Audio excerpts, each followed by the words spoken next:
Govinda Greens, premium and limited plots, prime location, destination that define your status. In front of Ames, Govinda Greens.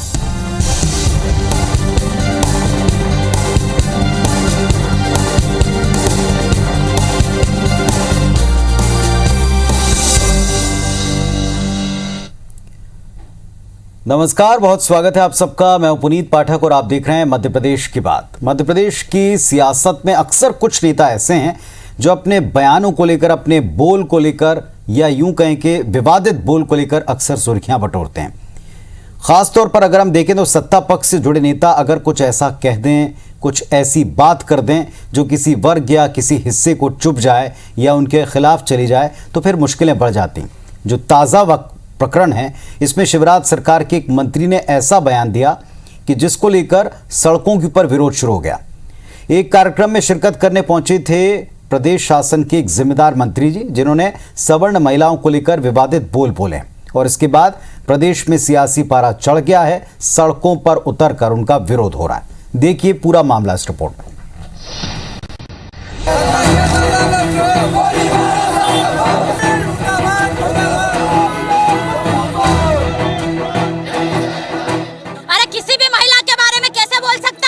अपनी कुंठित मानसिकता का ऐसा परिचय दिया है जो कि अशोभनीय है। किसी भी समाज की धर्म संप्रदाय की महिलाओं के विशेष में ऐसी अशोभनीय टिप्पणी नहीं की जाना चाहिए। इस गैर जिम्मेदार व्यक्ति को अपने पद से हटाए, उन्हें बर्खास्त करे।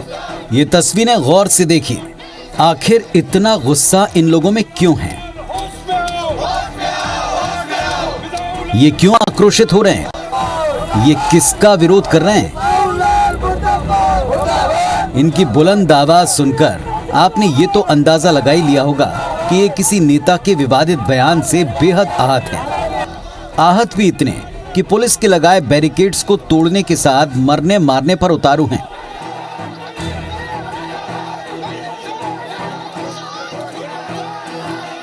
अब इसके पीछे की कहानी हम आपको बताते हैं। दरअसल शिवराज सरकार में खाद्य एवं नागरिक आपूर्ति मंत्री बिसाहू लाल सिंह, जो अक्सर विवादों में रहते हैं, इस बार उन्होंने महिला सम्मान को ठेस पहुंचाने वाला एक विवादित बयान दिया है। अनूपपुर जिले के ग्राम फुनगा में सर्वजन सुखाय सामाजिक संस्था के नारी रत्न सम्मान समारोह के दौरान मंत्री बिसाहू लाल सिंह ने सवर्ण महिलाओं को लेकर विवादित टिप्पणी कर दी। वो क्या है, आप भी सुनिए। जितने बड़े बड़े लोग, ठाकुर ठकार और कुछ और बड़े लोग, वो अपन घर के और अंकन कोठरी में बंद कर देते, बाहर निकल गए थे।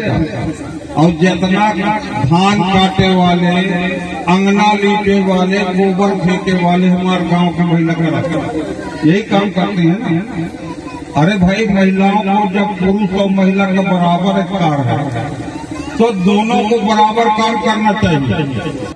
सवर्ण महिलाओं को लेकर मंत्री बिसाहू लाल सिंह के विवादित बयान ने बीजेपी की दिक्कतें बढ़ा दी। खासकर राजपूत समाज और करणी सेना इस बयान से बहुत नाराज हैं और विरोध प्रदर्शन कर मंत्री के इस्तीफे और माफी की मांग कर रहे हैं। बड़ी संख्या में महिलाएं भी सड़कों पर प्रदर्शन कर रही हैं। मंत्री जी के बयान से प्रदेश का सियासी पारा उफान पर है। कांग्रेस इसे सवर्ण और राजपूत समाज का अपमान बनाते हुए हमलावर है, जबकि बीजेपी नेता अब बिसाहू लाल सिंह के बयान का बचाव कर रहे हैं। आजकल राजपूत समाज की आत्मा की आवाज आ रही है। सोच है बिसाहू लाल जी का जो आप वीडियो चल रहा है कुछ सोशल मीडिया पर, पूरी तरह फेक है, फर्जी है। बिसाहू लाल जी इस प्रकार की चर्चा कर ही नहीं सकते। मेरी उनसे बात हुई है। किसी भी वीडियो को कांग्रेस के लोग षड्यंत्र करके इस प्रकार से चलाते हैं जिससे समाजों में आपस में क्लेश हो, भेदभाव हो, लड़ाई झगड़े हो। यही तो चाहती है कांग्रेस, बांटो और राज करो। मेरे जेब में ब्राह्मण है और मेरे जेब में बनिया है। बहरहाल बीजेपी के प्रदेश प्रभारी मुरलीधर राव के ब्राह्मण और बनिया उनकी जेब में वाले बयान की आग अभी ठंडी भी ना हुई कि सवर्ण और राजपूत समाज को नाराज करने वाला एक विवादित बयान मंत्री बिसाहू लाल सिंह ने दे दिया। मुरलीधर राव के बयान से ब्राह्मण और बनिया बीजेपी से खासे नाराज हैं। अब राजपूत और सवर्ण समाज भी खुलकर नाराजगी जाहिर कर रहा है। अलग अलग समाजों को लेकर नेताओं के आते विवादित बोल से बीजेपी की मुश्किलें जरूर बढ़ेंगी। देखना होगा पार्टी संगठन इस मामले में क्या कोई कार्रवाई करता है। शिखिल व्यवहार के साथ विवेक पटैया, IBC 24 भोपाल। और जब इस पूरे प्रकरण में विवाद बढ़ गया, सड़कों पर विरोध शुरू हुआ, तो मंत्री जी ने भी अपनी तरफ से अपने बयान को लेकर अपना पक्ष फिर रखा, सफाई दी। सुनिए। इतने बड़े बड़े लोग, ठाकुर ठकार और कुछ और बड़े लोग, वो अपन घर के और अंकन कोठरी में बंद कर देते, बाहर निकल देते। और जितना धान काटे वाले, अंगना लीपे वाले, गोबर फेंके वाले हमारे गांव के महिला का यही काम करते हैं ना। अरे भाई, महिलाओं को जब पुरुष और महिला का बराबर अधिकार है तो दोनों को बराबर काम करना चाहिए। चलिए, इस विषय पर हम सीधे जुड़ते हैं दोनों पक्षों के नेताओं से। प्रतिदिन जो हम बात करते हैं कि उनका पक्ष खुलकर जनता के सामने आए। दरअसल विरोध जिस बात का हो रहा है उसमें कितनी सच्चाई है, जो बयान दिया गया उस पर सफाई में कितना यकीन विपक्ष को है, या उस पर कितनी यकीन जो है प्रदेश की जनता और इस वर्ग के लोग कर सकते हैं, इस पर हम बातचीत करेंगे। हमारे साथ में आज धैर्यवर्धन शर्मा जी जुड़े हैं भारतीय जनता पार्टी की तरफ से, और कुछ ही देर में हमारे साथ कांग्रेस पार्टी के नेता भी जुड़ेंगे। धैर्यवर्धन जी नमस्कार, स्वागत है आपका इस मंच पर। मंत्री जी ने जो कुछ कहा है वो सुना होगा आपने। उन्होंने मंच से जिस तरह की टिप्पणी की उससे सवर्ण समाज के लोग और ख़ास तौर पर राजपूत समाज, क्षत्रिय समाज इससे नाराज़ बताया जाता है। सड़कों पर विरोध की तस्वीरें भी आपने देखी होंगी। इस पर बीजेपी का क्या कहना है?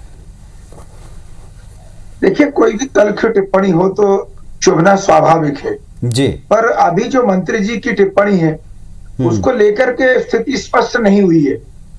मध्य प्रदेश बीजेपी के मीडिया प्रभारी ने कहा है कि वह फेक वीडियो है। मंत्री जी ने ऐसी कोई बयानबाजी नहीं की है।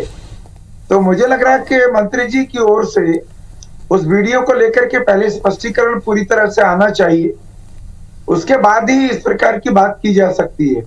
जहां तक भारतीय जनता पार्टी का सवाल है, हम तो महिलाओं का बहुत आदर करते हैं। यत्र नार्यस्तु पूज्यन्ते रमन्ते तत्र देवताः, और नारी में किसी का भेद नहीं है, किसी जाति का, किसी रंग रूप का, किसी वेशभूषा का, किसी बोली का। नारी तो माँ है, बहन है, बेटी है, वो किसी भी समाज की हो। तो मुझे लग रहा है कि भारतीय जनता पार्टी ऐसा कोई कुत्सित विचार मन में नहीं रखती है। हम भारतीय संस्कृति में गहरी आस्था रखने वाले लोग हैं और भारतीय संस्कृति हमें यह सिखाती है कि हम नारी हमारे लिए देवी तुल्य है। हम प्रतिवर्ष कन्या पूजन करते हैं, देवी पूजन करते हैं। महिलाओं का आदर हमारे लिए हमारे विचारों में बहुत ताकत के साथ हमारे अंदर समाहित है। इसलिए मुझे लग रहा है कि मंत्री जी की बात जब तक स्पष्ट नहीं होती है तब तक इस प्रकार के ऐसी नाराजगी प्रकट करने का कोई कारण समझ नहीं आता।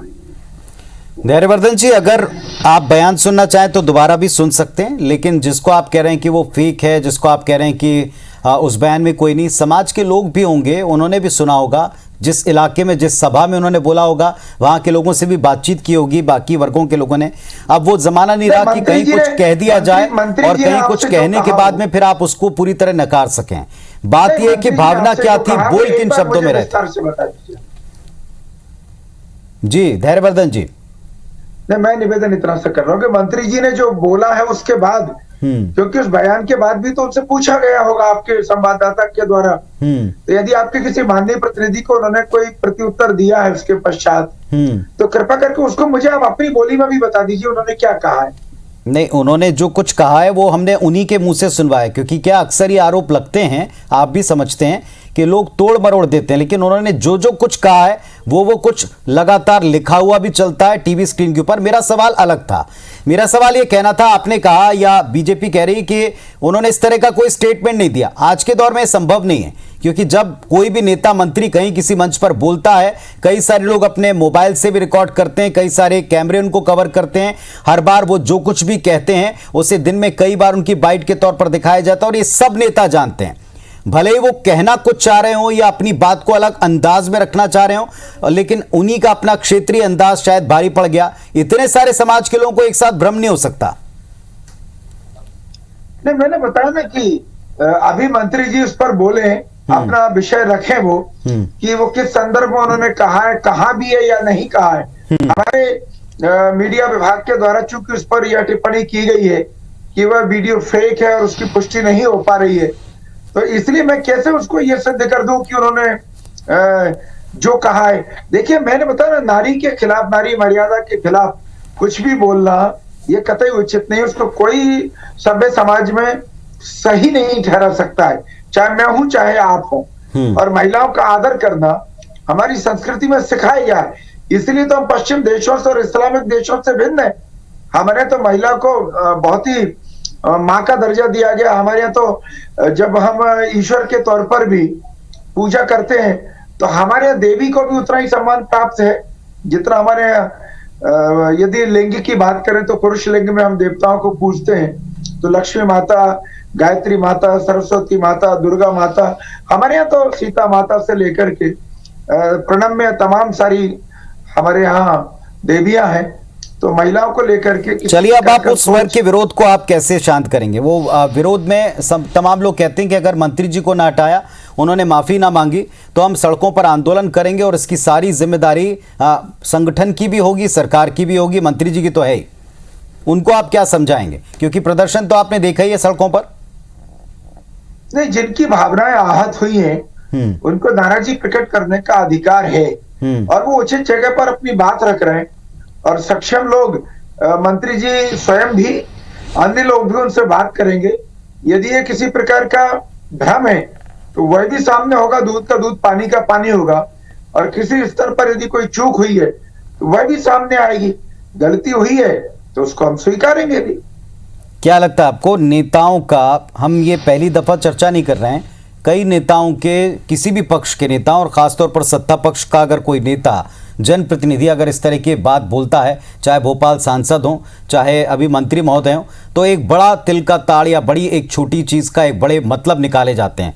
नहीं लगता कि सामाजिक जीवन में, खासतौर पर अगर आप पद पर हैं, खासतौर पर अगर आप सत्ता पक्ष का हिस्सा हैं, आपको सोच समझकर बोलना चाहिए, तोल मोल कर बोलना चाहिए, या कई बार अपने चुटीले अंदाज में आप तरीका बोलना कुछ और चाहते हैं और तरीका आपका इशारा कुछ और हो जाता है?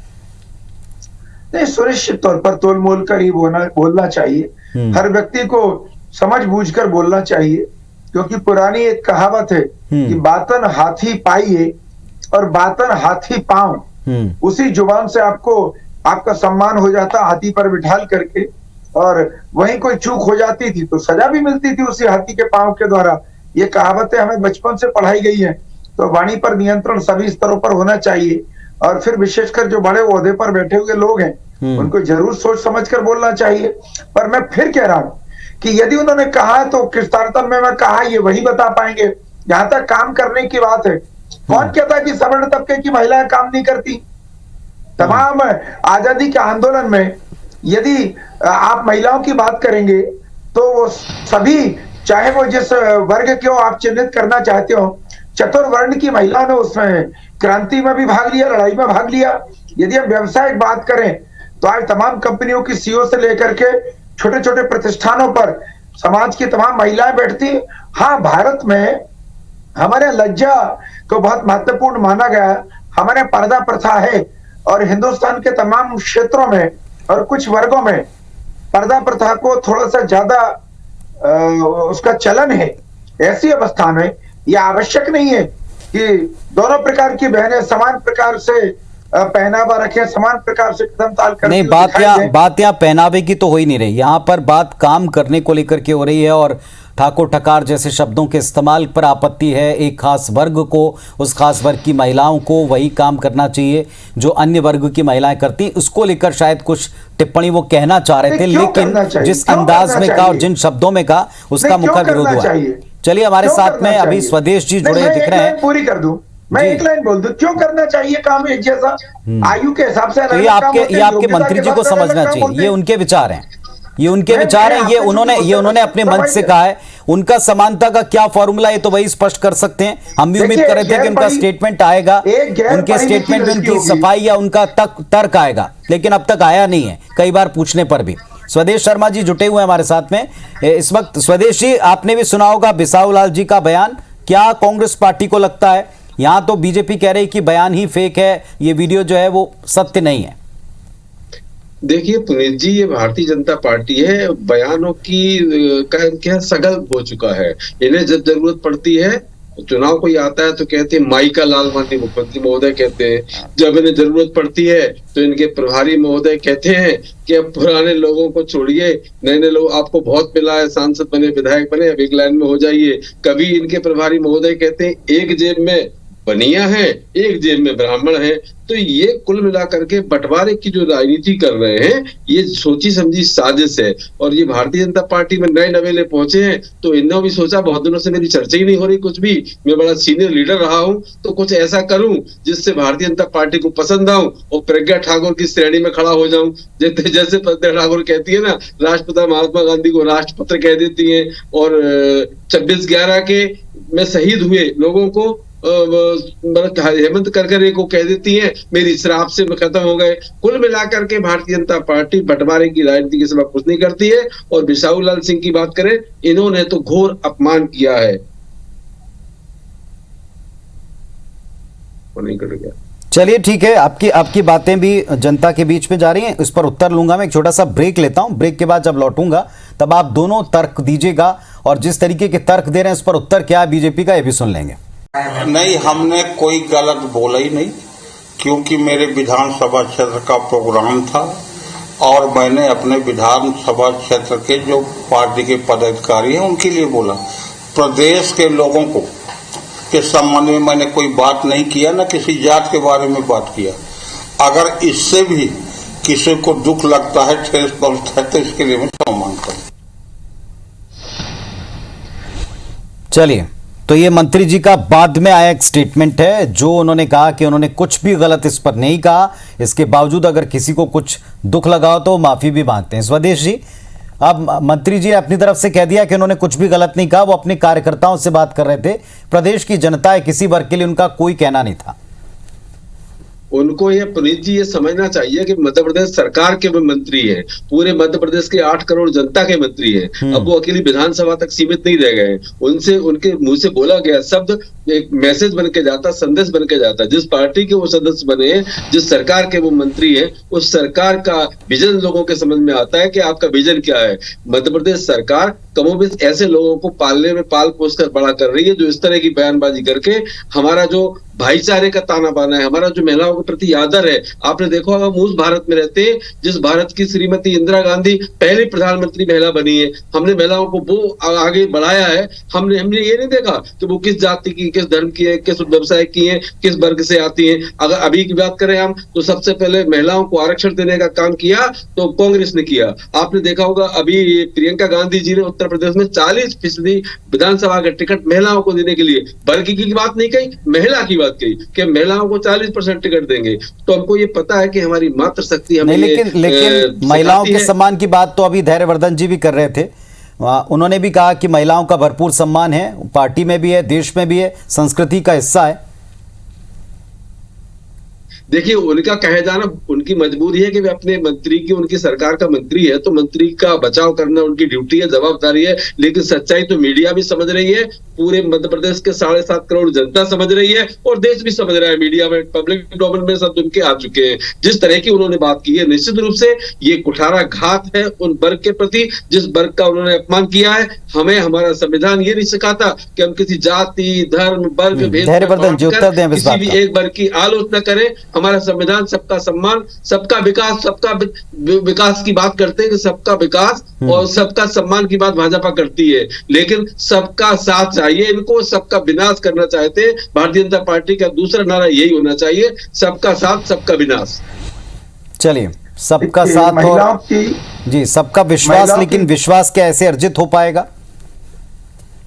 धैर्यवर्धन जी, देखिए, महिलाओं की मान प्रतिष्ठा को किसी प्रकार का सवालिया निशान न लगे, उसी के लिए भारतीय जनता पार्टी की सरकार ने घर घर शौचालय दिए हैं, घर घर छत दिए ताकि बहन बेटियां अपना जीवन एक सुखमय ढंग से व्यतीत कर सके। मेरा ये मानना है कि उस दिन का जो घटनाक्रम हुआ है, वहां पर यदि कोई मौजूद व्यक्ति होगा वो ज्यादा बेहतर तरीके से बता सकेगा, क्योंकि मंत्री जी ने पूरे मामले का पटाक्षेप कर दिया है। जो आपने अभी अपने चैनल पर उनके वक्तव्य को सुनाया है, उन्होंने कहा कि मेरा ऐसा कोई तात्पर्य नहीं था, न मैंने ऐसा कुछ कहा है। इसके बावजूद भी यदि किसी की भावना आहत हुई है तो मैं खेद प्रकट करता हूं, मैं क्षमा प्रार्थी हूं। अब मंत्री जी ने ये सब बोला है, मेरा इतना सा कहना है कि कई बार राजनीतिक दलों के कार्यक्रम में जब महिला कार्यकर्ता और पुरुष कार्यकर्ता दोनों को आमंत्रित किया जाता है और महिला कार्यकर्ताओं की संख्या कम होती है, तब भी कई बार निकल जाता है कि अमुक क्षेत्र की महिला माता बहनें कम आती हैं या अमुक वर्ग की माता बहनें सार्वजनिक कार्यक्रमों में, पार्टी के कार्यक्रमों में कम आ पाती हैं। तो मुझे लग रहा है क्या मंतव्य था उनका, क्या सोच था वह बोलते समय, वह मंत्री जी के अलावा और कोई नहीं बता सकता है। और फिर उन्होंने जब देखिए, मैं तो लेकिन यहाँ भी दो तरह की बातें हैं धैर्यवर्धन जी। एक तरफ तो उस वीडियो को ही खारिज कर दिया, पूरी तरह फेक बता दिया, दूसरी तरफ उसी पर आप ये भी कह रहे हैं कि हम अपने कार्यकर्ताओं से बातचीत कर रहे थे और हमारे कहने का मतलब केवल अपनी कार्यकर्ताओं तक सीमित था, किसी वर्ग से सीमित नहीं था। यानी एक ही स्टेटमेंट के दो अलग तरह के बयान। सर, मैंने जो टिप्पणी की है वो आपकी डिबेट में दोनों प्रकार के वीडियो बताए गए, उन पर मैंने अपना पक्ष रखा है। एक और पार्टी के द्वारा प्रारंभिक तौर पे कहा गया कि वह ऐसा बोल ही नहीं सकते, वह वीडियो फेक है, अभी इसकी जांच होनी चाहिए। तो स्वाभाविक तौर पे मैं भी पक्षधर हूं कि बगैर जांच के किसी को आप अपराधी सिद्ध कैसे कर सकते हैं। पर यदि मैं आपके द्वारा इंटरवल के बाद जो आपने दिखाया है वीडियो, उसमें माननीय मंत्री जी कह रहे हैं कि मैं किसी की भावना को ठेस पहुंचाने के लिए मैंने ऐसा कुछ नहीं कहा। इसके बावजूद भी यदि किसी को तकलीफ हुई है तो मैं क्षमा प्रार्थी हूँ, मैं क्षमा मांग रहा हूँ। तो मुझे लग रहा है कि उन्होंने इस मामले का पटाक्षेप कर दिया है, उन्होंने सिद्ध कर दिया है। तो उनके मन में कोई किसी हो गया क्या इस बात का पटाक्षेप स्वदेश जी, आपको लगता है? क्योंकि एक वर्ग पूरा सड़कों पर उतरा है और किस तरह से उसने प्रदर्शन किया या विरोध प्रदर्शित किया और आगे भी प्रदर्शन की उन्होंने चेतावनी दी। क्या लगता है कि इस बात के बाद पूरी तरह पटाक्षेप हो चुका है, खत्म हो चुका है मामला, या हो जाना चाहिए इस माफी के बाद? पुनीत जी, ये वही बिसाहूलाल सिंह है जिनका उपचुनाव में जब ये चुनाव लड़ रहे थे उस समय रिवॉल्वर को लहराते हुए किस भाषा का प्रयोग करते हुए वीडियो इनका वायरल हुआ था। ये पूरे मध्य प्रदेश की जनता ने देखा है, सभी वीडियो पर वायरल हुआ, सभी चैनलों पर दिखाई दिया। कुल मिलाकर के ये किस तरन्नुम में रहते हैं माननीय मंत्री जी, ये जवाब भारतीय जनता पार्टी के प्रवक्ता नहीं दे पाएंगे। और क्षमा कोई व्यक्ति गलत बोला है तो उन्होंने ये स्वीकार की है कि हमने गलती की है, हमने गलत बोला है। तो गलत बोलने वाला व्यक्ति, इस तरह का व्यक्ति, उसे मंत्री पद पर रहने का कोई अधिकार नहीं है। उन्हें तुरंत इस्तीफा दे देना चाहिए। अगर इस्तीफा ना दे और माननीय मुख्यमंत्री ममता अगर मध्य प्रदेश के मामा है, लाखों बहनों के अगर भाई बनने की बात करते हैं, लाखों लोगों के साले बनने का अगर वो दावा करते हैं, तो उन्हें तुरंत उनको मंत्री पद से हटा देना चाहिए। उन्होंने सभी वर्ग का अपमान किया है, एक वर्ग का नहीं किया। मेरा वर्ग का अपमान करते करते उन्होंने सभी का अपमान किया है। ये देखिए, आपने देखा होगा 2018 के चुनाव को पहले इन्होंने माननीय मुख्यमंत्री महोदय ने कहा था कि कोई माइकल तो कितने उपद्रव वाले चंबल संभाग में वो किसी से छुपा नहीं है, क्योंकि इन्हें चुनावी लाभ चाहिए था। ये लाभ के लिए इस तरह के बयान देते हैं। अभी इनके प्रभारी महोदय मुरलीधर राव जी ने बयान दिया कि एक जेब में बनिया और एक जेब में ब्राह्मण पड़े हैं। तो ये कुल मिलाकर के ये पार्टी कर क्या रही है? ये नैतिकता खो चुके हैं। धैर्यवर्धन जी, कुछ नेता और कुछ नेताओं के लगातार आते स्टेटमेंट, चाहे वो सांसद महोदय हों, चाहे वो मंत्री महोदय हों, इनके पहले भी कई उदाहरण रहे। पार्टी अपने स्तर पर सबको सिखाती, बताती, आचरण भी करना बताती कि कैसे आपको पब्लिक डोमेन में बोलना है। लेकिन इसमें कोई शंका नहीं कि कई बार ये बयान पार्टी को भारी भी पड़े हैं और कई बार नेताओं के ऐसे बड़बोले बोल, इस पर लंबी श्रृंखला चलिए, विरोध की और सफाई देनी पड़ी। क्या इनका कुछ हल है? क्या इनको आप मानते हैं कि केवल प्रचार के लिए सब कर रहे हैं? नहीं, मैंने बताया ना कि तोल मोल कर ही बोलना चाहिए। और जो बड़े ओहदे पर बैठे हुए लोग हैं, उनके श्रीमुख से निकली बात दूर तलक जाती है। और बात जब दूर तलक जाएगी तो बहुत सारे लोगों का इन्वॉल्वमेंट होगा। तमाम लोग नाराज होकर के अपनी नाराजगी प्रकट करेंगे, तो कुछ लोग आग में घी डालने का काम भी करेंगे। तो यह तो स्वाभाविक है। इसलिए मुझे लग रहा है कोई हमसे भूल चूक यदि हुई है तो उसको हमें स्वीकार लेना चाहिए। माननीय मंत्री जी ने अपनी बात को आपके समक्ष रख दिया है और मैं आपसे चलिए, बेहतर होगा कि जो तमाम नेता, जो बात आप यहां पर कह रहे हैं या जिसको कहने में असहजता महसूस करते हैं, बात उन वरिष्ठ नेताओं को भी समझना चाहिए जिनको जनता ने चुना है और हजारों वोट से जिता करके किसी कार्य के लिए चुना है, किसी उद्देश्य के लिए चुना है, उसे छोड़कर वो जिस भाषा में जिस वर्ग को कई बार टारगेट कर जाते हैं, उस वर्ग के बाद में आप चाहे उसमें लाख सफाई दे लें या माफ़ी मांग लें, लेकिन कई बार बातें रह जाती हैं और आगे नुकसान देती हैं। ये पार्टी को भी ध्यान रखना चाहिए और नेताओं को भी शायद ध्यान रखना चाहिए, वरना जनता के बीच में जवाब उन्हीं को देना है। बहुत शुक्रिया आप दोनों का अपने पक्ष रखने के लिए। धन्यवाद।